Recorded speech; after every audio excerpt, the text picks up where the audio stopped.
Every day, beneath the red lights of Kingsbridge Crossing, a little boy with flowers ran towards Seraphina Vale's car like he already knew her. And somehow, she could never forget his face. Then, one stormy night, a violent crash echoed through the city. People screamed, flowers scattered across the rain-soaked street. And as Seraphina pushed through the crowd, she saw something that made her blood turn cold. Because the little boy lying beneath the city lights was connected to a truth she was never supposed to discover. Rain lashed against the glass towers of Ravencrest City every evening as streams of headlights crawled through the crowded streets below. Inside a sleek black Mercedes sat Seraphina Vale, a woman whose life looked perfect from the outside. She owned luxury fashion brands, attended elite charity galas, and lived in a breathtaking mansion overlooking the city skyline from the wealthy hills of Silveridge Heights. Beside her sat her husband, Adrian Laurent, a calm and respected businessman whose influence stretched across the city. Every morning they drove together through the center of Ravencrest toward Laurent Global Holdings, their powerful corporate empire. To the world, they were untouchable. But every single day, at exactly the same intersection, something inside Seraphina changed. The traffic light at Kingsbridge Crossing. The crossroads were always alive with noise.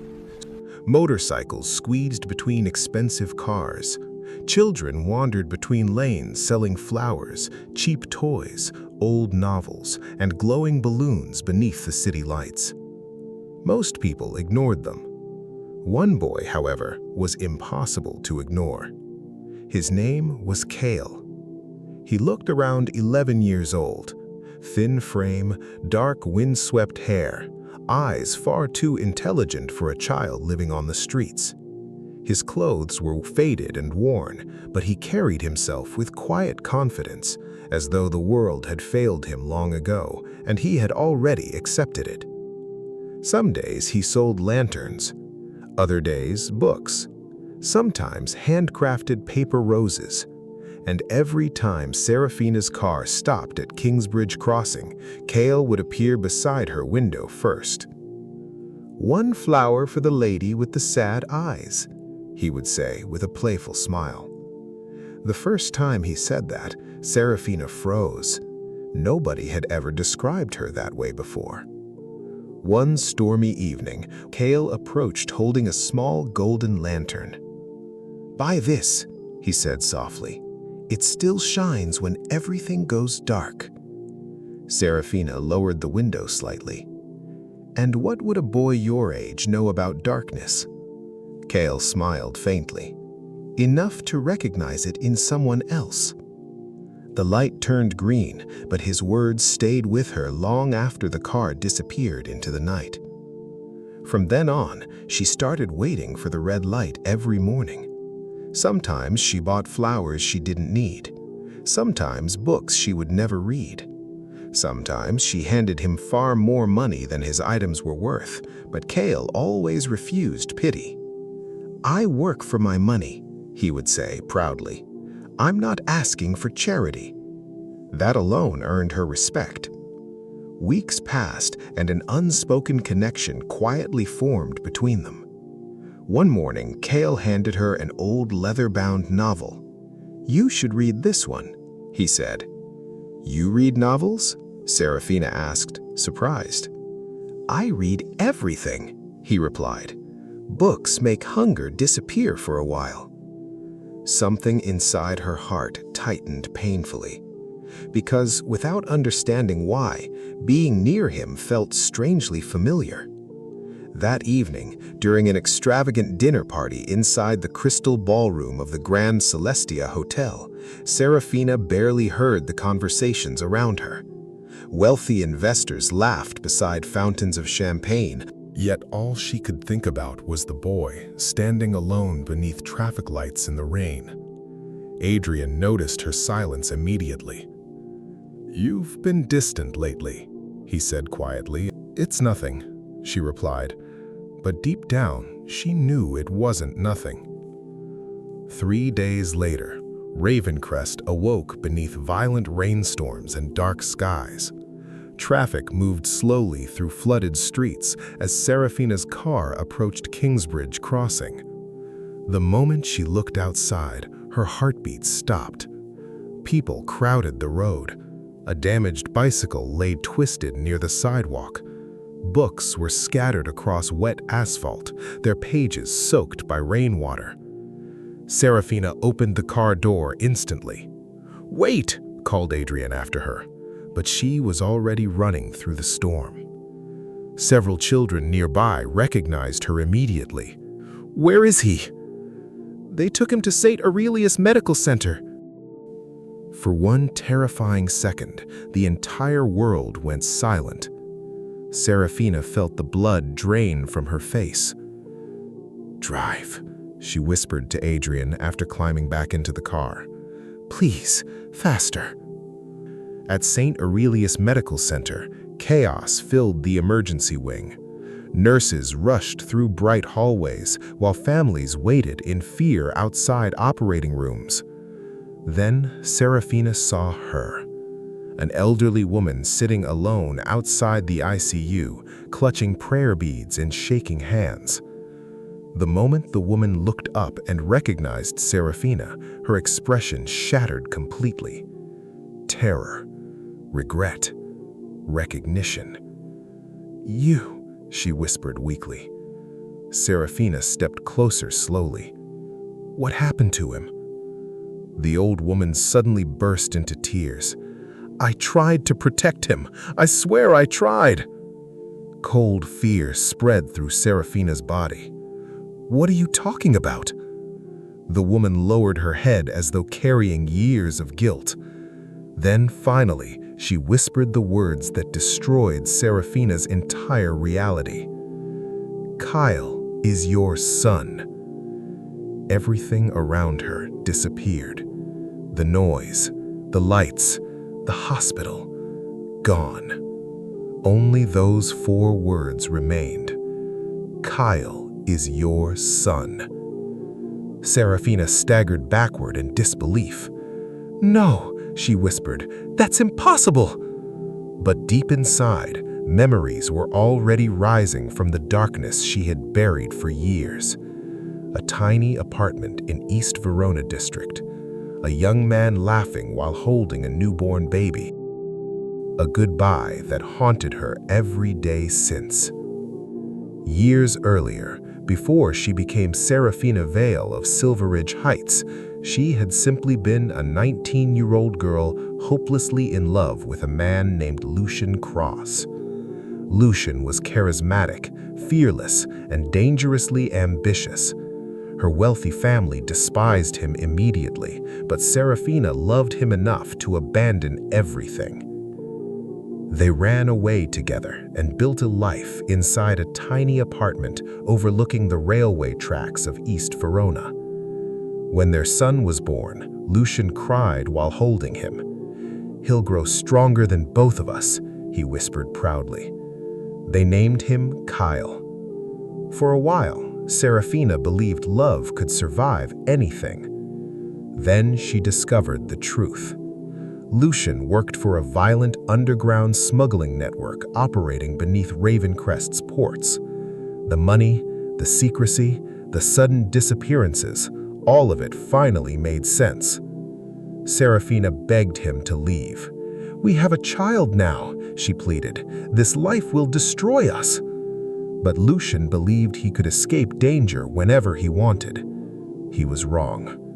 One winter night, he never came home. His body was found near Blackwater Harbor before sunrise. Seraphina's world collapsed overnight. Broken, terrified, and abandoned, she returned to her wealthy family, carrying her infant son in her arms. Instead of comfort, they offered conditions. "You may start over," her father told her coldly, "but not with that child." She refused at first, but pressure surrounded her from every direction. Lucian's mother promised to raise Kyle safely while Seraphina rebuilt her life. Young, frightened, and emotionally shattered, she finally surrendered custody temporarily, believing she would one day return for him. But days became years. Then came Adrian Laurent. Successful, kind, powerful, the perfect man to repair the family's reputation. They married, moved to Silveridge Heights, and Seraphina buried the truth so deeply that eventually even speaking her son's name became forbidden. And now fate had placed Kyle directly in front of her every day at Kingsbridge Crossing, yet she never recognized him. A doctor finally stepped out of the ICU. "Family of the child?" Seraphina stood immediately. "How is he?" The doctor sighed heavily. "He suffered severe head trauma. The next 72 hours are critical." Inside the dim ICU room, machines beeped steadily beside Kyle's unconscious body. He looked so small beneath the white hospital sheets. Seraphina approached slowly, tears blurring her vision. For years she had dreamed about finding her son again, but never like this. She touched his hand gently. "I'm here. I finally found you." For 3 days, she never left the hospital room. Adrian called endlessly, confused by her disappearance. She ignored the world outside that hospital room. Nothing mattered except Kyle. On the third night, alarms suddenly echoed through the ICU. Doctors rushed inside while Seraphina stood frozen outside the glass doors, praying harder than she had ever had in her life. Minutes later, the doctor emerged with a tired smile. "He's awake." When she entered the room, Kyle slowly opened his eyes. "Auntie?" he whispered weakly. Seraphina shook her head through tears. "No," she whispered. "I'm your mother." Silence filled the room. Kyle stared at her in confusion, shock, and disbelief. Outside the room, Adrian. The lies, the hidden past, the son she never told him about. Later that night, Adrian confronted her quietly in the hospital corridor. "You should have trusted me," he said. "I was afraid," Seraphina admitted through tears. Days later, Kyle slowly recovered while Seraphina remained beside him every second. One evening, she finally asked the question haunting her heart. "Do you hate me?" "My grandmother always said people leave when life breaks them," he replied softly. "Maybe you were broken too." Seraphina cried harder than she had ever cried before. A week later, Kyle was discharged from St. Aurelius Medical Center. Seraphina prepared herself to lose everything for him if necessary. But outside the hospital entrance, a sleek black car waited beside the curb. Adrian stepped out calmly. Then, Adrian walked toward Kyle and crouched beside him. "You like football?" he asked casually. Kyle blinked in surprise. "Yeah, good, because I already bought us tickets to the Ravencrest Royals Championship match next month." Seraphina stared at him in disbelief. "You're accepting this?" Adrian looked at her quietly. "I'm accepting him." Then he rested a gentle hand on Kyle's shoulder. "Come home with us." At that moment, years of guilt and pain finally shattered inside Seraphina.